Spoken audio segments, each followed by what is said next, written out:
Masa sekarang kena jaga bagi orang tua iaitu Krom Banci Kelang. Tubik istihar, tubik lari-lari ni iaitu ada pihak mesej pelong, khok-khok pelong, jod mai pelong. Disampaikan kepada orang tua.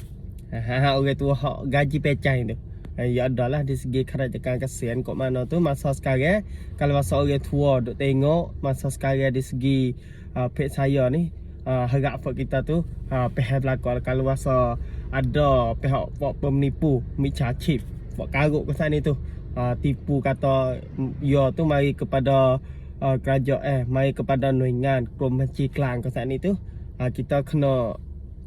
terus bimolek kita kena peksa bimolek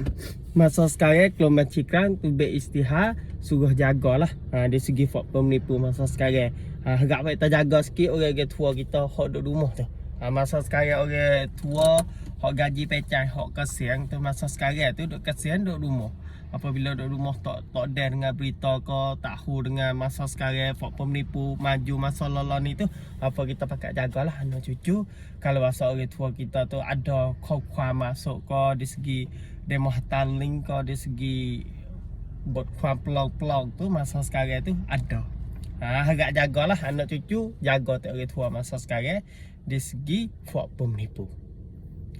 tu di segi Krom Banci Kelang dia kata tak ada di segi mesej tak ada di segi khok-khok tak ada di segi gopo hatta melalui popo masa sekarang tak ada harap kita tu jaga masa sekarang